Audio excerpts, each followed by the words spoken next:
These are 40 real estate abbreviations that every wholesaler has to know. Let's do this. Number 1, EMD. That stands for earnest money deposit. It's a small amount of refundable money that you put down on a property to show that you're interested. It's like holding your spot in line. Number 2, D4D, aka driving for dollars. It's an acquisition strategy that you can use to find off-market real estate wholesale deals. The old school way was to get in your car, drive around, and look for ugly houses, but now you can do it virtually using softwares like Deal Machine. BK. I don't know if you've ever heard BK, but it means bankruptcy. You may or may not hear some people say, that seller is going BK. They're going bankrupt.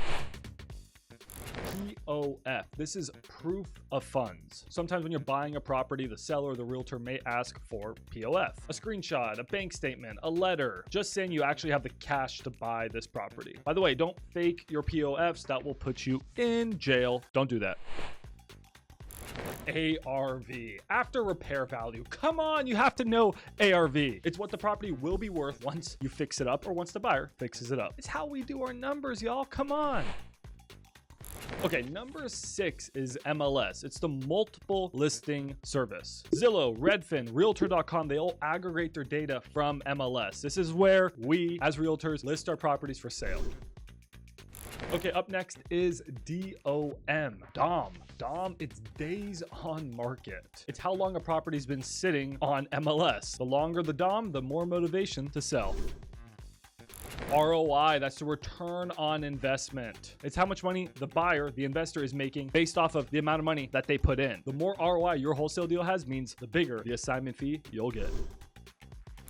PSA. I don't know if you've ever heard PSA, but I get that a lot. It's the purchase and sale agreement. Guys, it's your contract. When you offer to buy a house, your contract is also known as the PSA. Now, another piece of paperwork that's not the same is called an LOI, or letter of intent. It's like a PSA, except it's non-binding. It's a casual way of saying, hey, I'm interested in your property. But it is still more formal than a text message or an email. It works really well when you're negotiating like big multifamily deals with realtors. Now, number 11, guys, is not LOI, but NOI, or net operating income. And this is very different than ROI. NOI is similar to like cash flow. It's what a rental property pays after you pay off all the expenses, but it's before the mortgage payments. I know that's a little technical and a little bit confusing, but it's okay. Y'all will learn as you keep wholesaling. And before I tell you about number 12, AOH, which I actually just got a text from my title company today saying, hey, AOH is coming in soon. Before I tell you about that, guys, I have to say that if you want to learn how to wholesale, make sure to join my free real estate wholesaling Discord community. It's 100% free. I have free lists, free scripts, and I will comp all of your deals for free. And we have wholesalers. Editor, put some wires up on the screen. We got wholesalers in this Discord community making tens of thousands of dollars, and you should be too, but you may not be because you're not in my free real estate wholesaling Discord community, the Wholesalers. I'll see you there. Guys, number 12 is affidavit of heirship. I can never say that right. But essentially, guys, if you're dealing with a probate property where someone died and it's being inherited, you're going to hear the word AOH, or affidavit of heirship. And it's just a legal doc to transfer a property when someone dies. Now, number 13, guys, is another acquisition strategy. So we talked about D4D, driving for dollars. Another one is PPC, or pay per click. Now, don't get this confused with PPL, which we'll talk about in a second. PPC is when you run marketing ads, maybe like ads on Facebook, ads on Google, and you say, hey, I buy ugly houses. Who wants to sell me their house? And you get inbound leads from your PPC campaign. This is a high-level strategy. It costs $5,000, $10,000 plus per month. So if you're just starting out, don't worry about PPC, but you may want to get into PPL, which I'll talk about in a second, guys. Number 14 is TC, is a transaction coordinator. They are there to work with title and escrow and help you do all your paperwork. If you're just starting out, you don't need a TC. I've wholesaled over 100 deals and I finally just got a TC. They are there, guys, to do all the boring paperwork that you don't want to do. Number 15, guys, is SFH, or single family home. Guys, it's a single family house, but don't get this confused. This is not a duplex, a triplex, or a quadplex. It's a single family house for one family. Those are the properties you're mostly going to be wholesaling. And how are you going to wholesale? Well, you may do a JV. So number 16, guys, is joint venture. It's when you team up with another person to wholesale your deals. And this happens on most deals. Oftentimes you'll be doing the acquisitions, you'll be finding the deal, and you'll have someone else do the dispositions or sell the deal. That is a joint venture, a JV. And when you JV, you hope to close escrow soon. So COE is close of escrow. That's the day where the property is officially sold from seller to buyer and everyone gets paid. So close of escrow, that's your favorite freaking day. COE, just remember COE.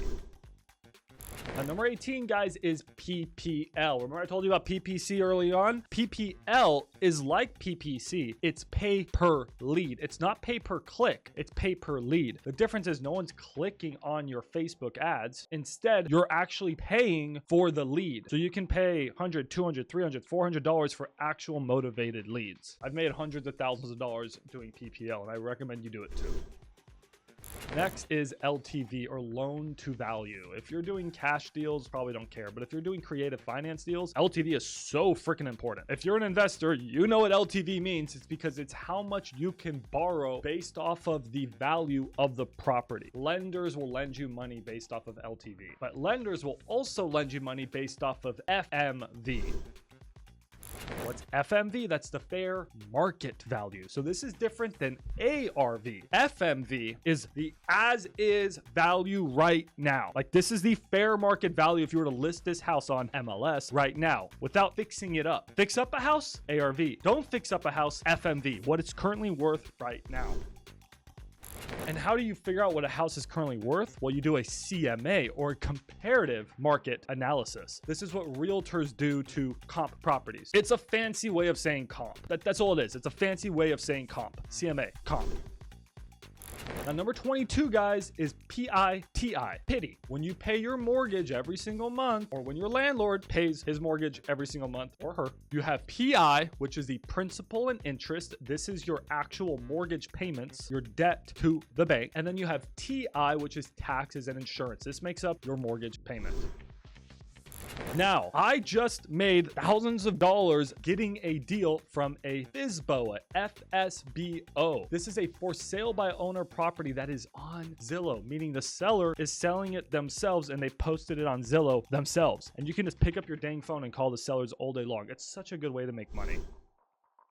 Number 24, y'all, is a BURR. This is one of the most important things you need to learn as a wholesaler, because you're not going to be doing BURRs, but your buyers are. Most buyers, guys, they're buying a property and doing a fix and flip, or they're doing a BURR. Buying a house, they're rehabbing it, then they're renting it out, and then they're refinancing, and then they're repeating that process. That is how they're acquiring properties, is doing a BURR. And it's really important for you to understand that acronym and that strategy, so you understand what type of deals your buyers are looking for, because your buyers, they're going to be using HML.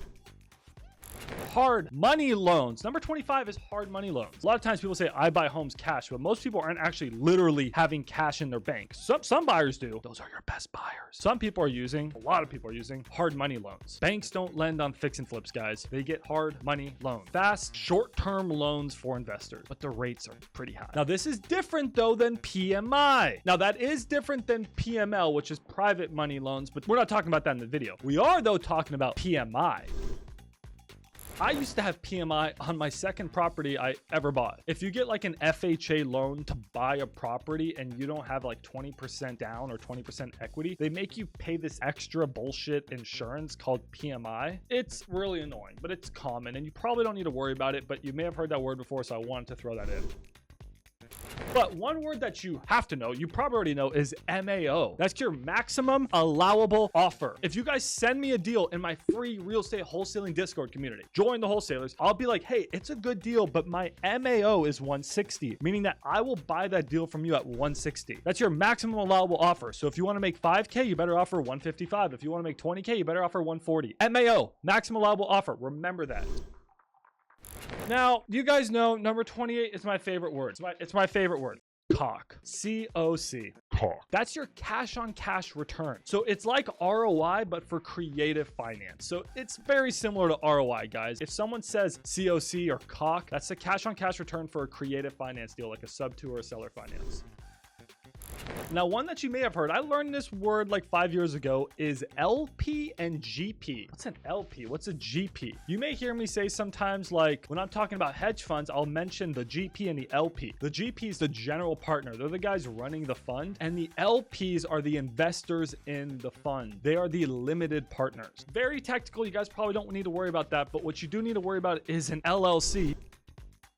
You should have an LLC if you're wholesaling. That's word number 30, limited liability company. Set up a freaking LLC so that if you get sued, and eventually one day you will get sued, you don't get in so much trouble, guys. You're protected. Costs a few $100 to set up an LLC. Just do it. Skip Starbucks for a week. Like, come on, guys. More of an investor word, but I still want you to know it is a HELOC, a home equity line of credit. You can pull the equity out of your real estate investment properties and pretty much access it like a credit card and go spend that money. And that's actually how some investors will buy your property. So pull a HELOC. Staying on the technical front, stay with me here, guys, a P&L. So when I call multifamily properties, don't do this with single family, don't do this with land, but when I'm calling multifamily properties, you'll hear me ask for two things. I'll say like, hey, realtor, do you have the P&Ls? Those are the profit and loss statement. It's a simple report just showing how much money the property made or lost. The other thing I ask for, I'll talk about later. Number 33, guys, you have to know HUDs. You've heard that word before. The HUD. It's actually the U.S. Department of Housing, Urban Development. It's essentially, guys, the document that you get at COE at the close of escrow that just shows how much money everyone made. The HUDs is where you get your freaking money, bro. We love HUDs.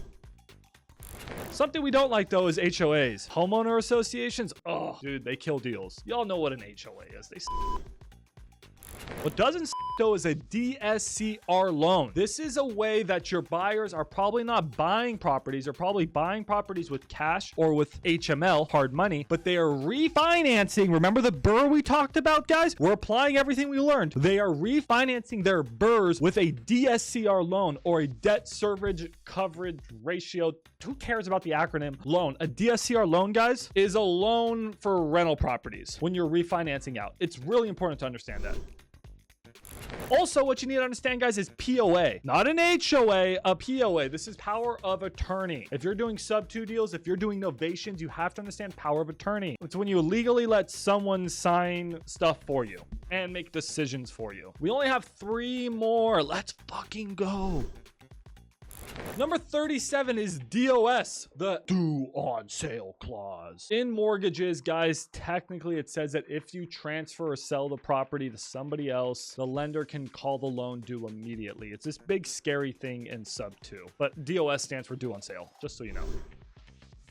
Another creative thing is a wrap. It actually stands for a wraparound mortgage. And that's a complex strategy. We won't talk about it too much in this video, but you create a loan that wraps around the seller's existing loan. It's crazy. It's awesome. And it's the only way that you can actually make passive income being a real estate investor. Y'all know I had to throw in one more creative term. That's sub-2. That's Pace Morby's term. I think he actually owns that word. It's subject to, guys. It's when you buy properties by taking over someone else's loan. So those were 39. That was only 39. Let's do a 40th. The 40th acronym, guys, is subscribe. Make sure to subscribe to my YouTube channel. That's probably not an acronym. Anyways, I create all this content for absolutely free. And if you appreciate it, guys, subscribe. That was 40 abbreviations that you need to know as a wholesaler. Peace.